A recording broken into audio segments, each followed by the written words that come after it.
Well, you heard it, my friends. You heard it. Kevin McCarthy is looking at Mr. Wray, and he's saying, I am going to hold you in contempt if you dare, if you even think of not turning over the information. That's right, Kevin McCarthy threatened to hold a vote, mind you, to bring contempt of Congress charges, holy God, Santa Maria, against FBI Director Christopher Wray. If he so much as fails, ignores, or otherwise overlooks a subpoena from the House Oversight Committee requiring the FBI, the Federal Bureau of Investigation, to turn over of course, unclassified documents and records and data and evidence that purportedly and reportedly and allegedly and imputatively detail allegations of a conspiracy, of a criminal conspiracy and enterprise involving then Vice President Joe Biden and a, quote, foreign national. Please, before I begin going into more lurid detail, please, I ask you, I beg you, I beg you, please, for the love of God, please like this video, subscribe to the channel, and hit that little bell so you're notified of live streams and new videos. And before I get into this more, I want to remind you that this is brought to you by our sponsor at MyPillow.com. MyPillow.com, promo code Lionel, and receive a free gift. I know gifts are free, but for toppers, and I'm not even sure what a topper is. I think it goes on top of a blanket. Pillows in every configuration and permutation you can imagine, and bedspreads and duvets. It's MyPillow.com, promo code Lionel. They are our sponsor, and we love them, and you will love them too. Okay, so what does this mean? Nothing. Let me go through the whole story first. House Oversight Committee Chairman James Comer, Jimmy Comer, I call him Jimmy, had given Wray, Mr. Wray, until Tuesday, miércoles, to comply with this particular subpoena. And during apparently an appearance on Fox News, Mr. McCarthy said the following, quote, "Let me tell Director Christopher Wray right here, right now, if he misses the deadline today, I'm prepared to move contempt charges in Congress against him. I personally called Director Wray and told him he needs to send that document. Today is the deadline." Further quotes were stated. He said, quote, "We have jurisdiction over this. He can send us that document, and we have the right to look at it, Republicans and Democrats alike in that committee, and if he does not follow through with the law, we will move contempt charges against Christopher Wray and the FBI. They are not above the law." So what's this all about? Well, this subpoena, under punishment, came after Chuck Grassley's office was informed of the FBI. Apparently there's an FBI, a whistleblower form that's generated. It's called the FD 1023 form. And it allegedly outlines a scheme, a conspiracy of sorts, involving the exchange of sums of money for policy decisions and effects and results, and is said to have been, quote, created or modified on June the 30th, 2020. Now, this is important. Mr. Grassley and Comer wrote a letter to Wray and Attorney General Merrick Garland that says it has been alleged that the document includes a precise description of how the alleged criminal scheme was employed, as well as its purpose.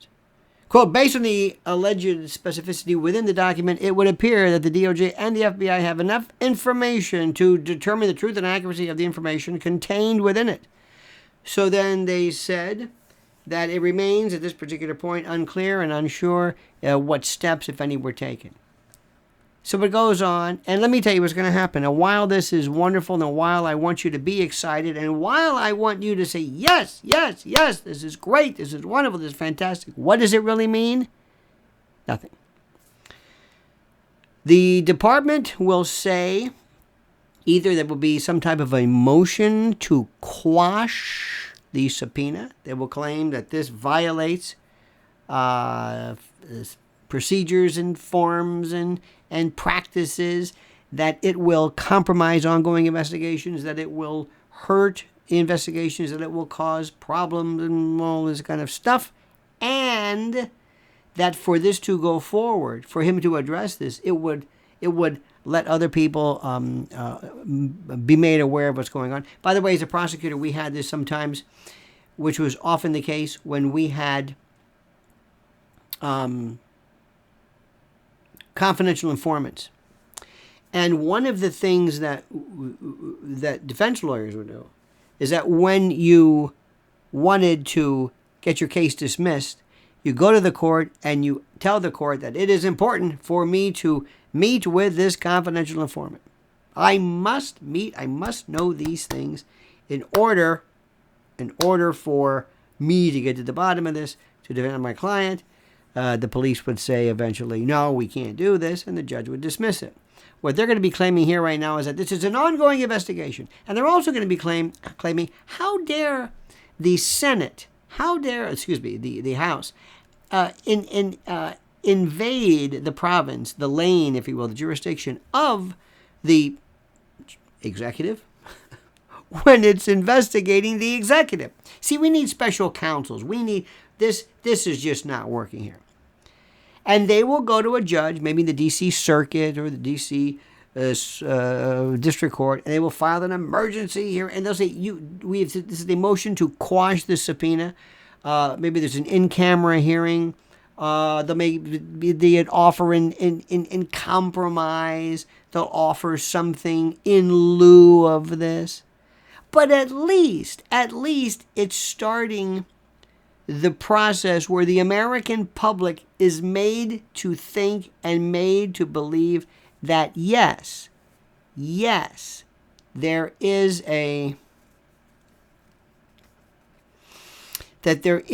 something being done, something somewhere to force, to demand that the executive, specifically that the FBI, do something.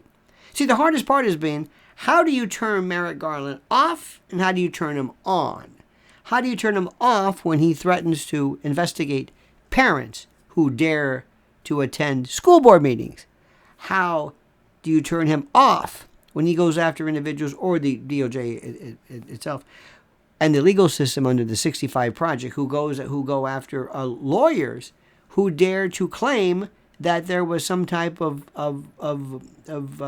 election shenanigans? How do you do this?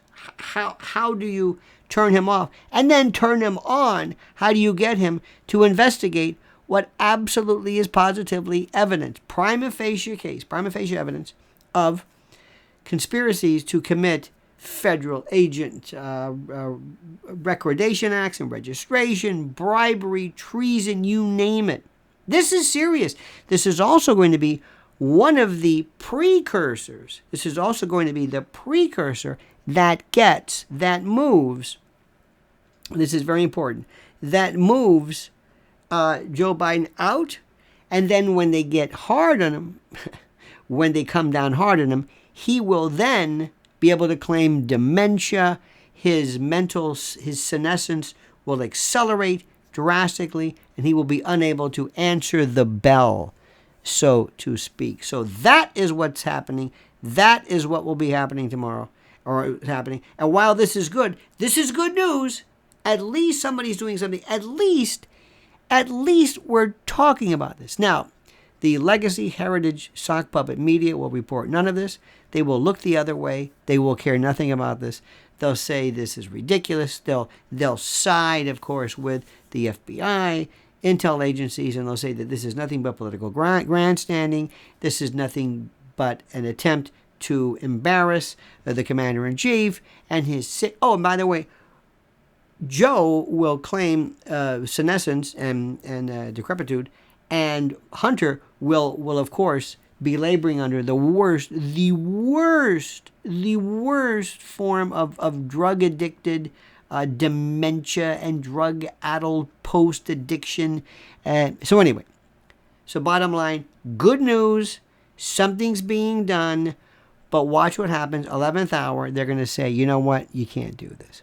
Like the video, subscribe to the channel. Please, I ask you, please, in the name of God, subscribe to, I already said that. Hit the little bell, I should say, to be notified of live streams and new videos. Don't forget to mypillow.com, promo code Lionel.